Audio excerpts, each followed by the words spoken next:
Hello student, आज मैं प्रश्नावली 2.2 का दूसरा सवाल स्टार्ट करेंगे। पहला को मैंने पूरा कंप्लीट कर ली है, कक्षा 10वीं का है। देखिए, आज दूसरा का सवाल बनाएंगे। तो क्या बोल रहा है दूसरा सवाल, एक द्विघात बहुपद ज्ञात कीजिए जिसके शून्यकों के योग तथा गुणनफल क्रमशः दी गई संख्याएं हैं। देखिए, पहला सवाल क्या बोल रहा है, 1/4 और ऋण 1 दिया है। तो सबसे पहले इसको पढ़ने से पहले देखिए, यहाँ पर जानेंगे कि द्विघात समीकरण, द्विघात बहुपद होता क्या है। यहाँ पास लिख लेना, द्विघात बहुपद। ठीक है, तो इसका समीकरण होता है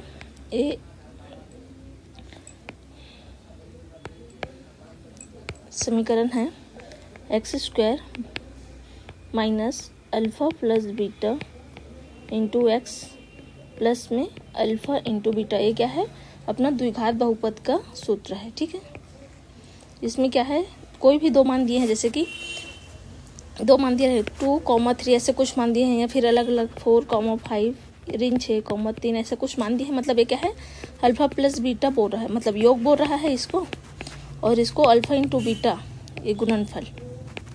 ठीक है, तो इस तरीके से क्या है, एक मान अल्फा प्लस बीटा का, एक मान अल्फा इंटू बीटा का है गुणनफल का। तो इसका पहला सवाल हल करते हैं। देखिए, पहला सवाल क्या दिया है,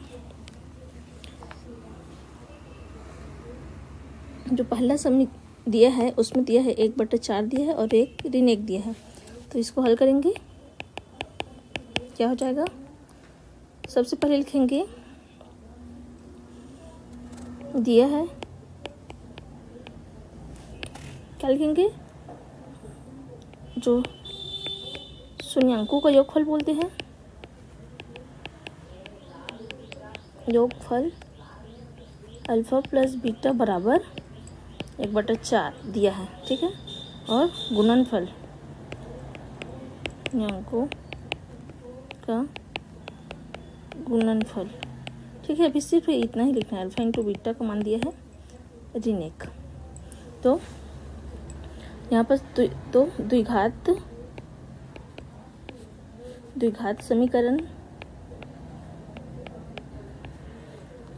लिखेंगे x² minus alpha plus beta into x plus alpha into beta. ठीक है, x² minus alpha plus beta का मान कितना दिया है, 1/4 रखेंगे, x plus alpha into beta का मान -1। तो ब्रैकेट लगाएंगे, दो चिन्ह कभी भी एक साथ नहीं होता। अब x² ऋण x/4 लिख सकते हैं इसको, एक को, और धन और ऋण का गुना ऋण 1 होगा। अब क्या करेंगे, इसमें देखिए नीचे में 4 है, तो 4 को हटाना है, सबसे पहले नीचे से हटाना है। तो ये तो इधर गुना कर देंगे और इधर गुना हो जाएगा, फिर 4 हटेगा, तो डायरेक्ट यहाँ पर 4 का गुना करेंगे, 4 का गुना ऊपर में करेंगे, पर ऊपर को क्या बोलते हैं, अंश। अंश में 4 का गुना करने पर ऊपर में 4 का गुना करते हैं, तो क्या हो जाएगा, 4x² हो जाएगा, ऋण 4x/4 हो गए और ऋण 4 होगा, और 4 से 4 कैंसिल हो जाएगा। तो लास्ट में हमारा जो समीकरण आएगा, मैं इधर लिख दे रही हूँ, देखिए समझ आएगा एक ही पेज में,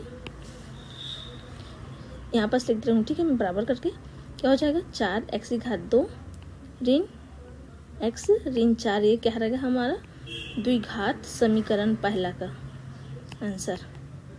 ठीक है, इसी तरीके से दूसरा हल करेंगे। दूसरा क्या दिया है, √2, 1/3 दिया है, इसको हल करेंगे। ठीक है, अब मैं डायरेक्ट लिख रही हूँ, फर्स्ट में अच्छे से लिख दिया है। यहाँ पर लिखना, अल्फा प्लस बीटा का मान क्या दिया है, √2, और अल्फा इंटू बीटा का मान दिया है 1/3। ठीक है, तो द्विघात बहुपद बराबर x² minus alpha plus beta into x plus alpha into beta हो जाएगा। अब मान रखेंगे, x² अपनी जगह में है, माइनस अल्फा प्लस बीटा का मान कितना है, √2, और x धन अल्फा इंटू बीटा का मान कितना है, 1/3।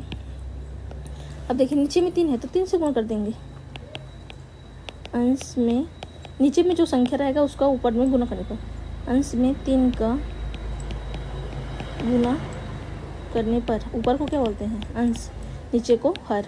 तो 3 का गुणा करें तो 3x⁻2 ऋण 3√2x धन 3/3 होगा।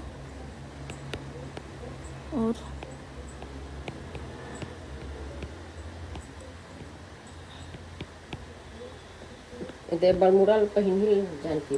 देखिए अंश में 3 का गुणा करने पर ऊपर 3 का गुणा करेंगे तो क्या हो जाएगा, 3x⁻2 ऋण 3√2x हो जाएगा और धन 3/3 होगा। अब 3 से 3 कैंसिल तो क्या हो जाएगा, 1 हो जाएगा। तो 3x⁻2 ऋण 3√2x धन 1 ये हमारा क्या है, द्विघात समीकरण आ गया। ये क्या है, हमारा आंसर है। इसी तरीके से बाकी के सवाल को हल करेंगे। तीसरा देखिए, तीसरा सवाल क्या दिया है, तीसरा दिया है 0,5। हल करना, यहाँ बस लिख देना दिया है, ठीक है। क्या लिखेंगे, अल्फा प्लस बीटा का मान कितना दिया है, 0, और अल्फा इंटू बीटा का मान कितना दिया है, √5। अब द्विघात समीकरण क्या होता है, घात समीकरण,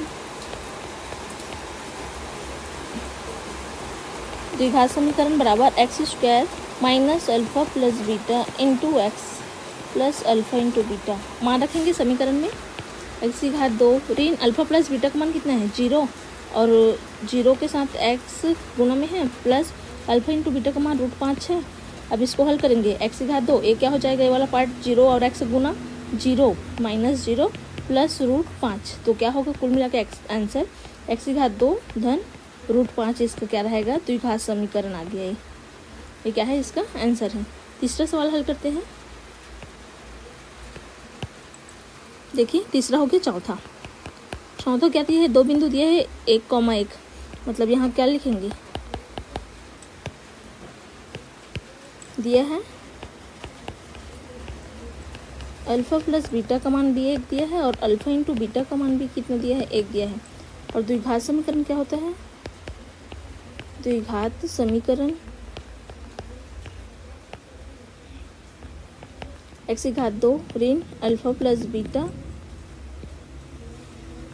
बीटा है, ठीक है, into x plus alpha into beta. समीकरण में मान रखेंगे तो x⁻2 अपनी जगह में, ऋण अल्फा प्लस बीटा का मान भी 1 है और गुना में x है, धन अल्फा इंटू बीटा का मान भी 1 है। तो क्या हो गया समीकरण, x⁻2 ऋण x धन 1। ये हमारा क्या है, समीकरण आ गया, आंसर, ठीक है। इसी तरीके से देखिए पांचवा, 2 बिंदु क्या क्या दिया है, ऋण 1/4 दिया है और 1/4 दिया है, ठीक है। हल करेंगे, दिया है अल्फा प्लस बीटा बराबर ऋण 1/4 और अल्फा इंटू बीटा का मान कितना दिया है, 1/4 दिया है। तो द्विघात समीकरण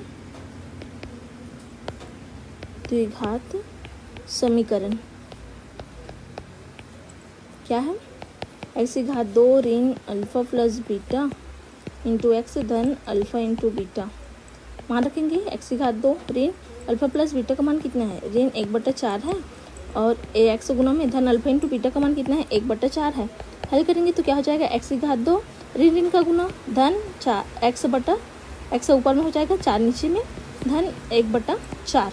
अब देखिए अभी नीचे में क्या है, 4 है, तो 4 से ऊपर में गुना कर देंगे। अंश में यहाँ पर लिख देना, अंश में 4 का गुना करने पर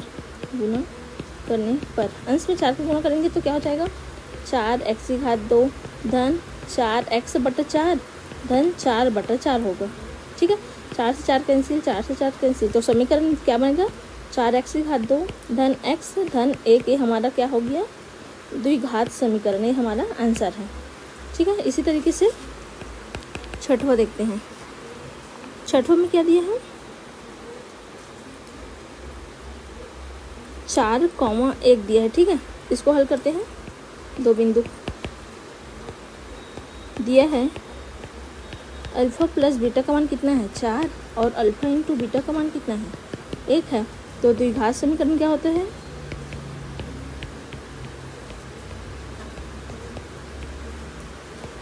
x⁻2 ऋण alpha plus beta into x धन अल्फा इंटू बीटा होता है, ठीक है। मान रखेंगे एक्स की घात 2 ऋण अल्फा प्लस बीटा का मान कितना है 4 और एक्स गुना में धन अल्फा इंटू बीटा का मान 1 है।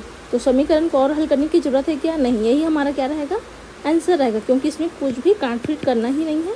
तो इस तरीके से आप बहुत ही आसानी से सवालों को हल कर सकते हैं। अगर वीडियो अच्छी लगे तो प्लीज़ चैनल को लाइक सब्सक्राइब शेयर करें। Thanks for watching my this video.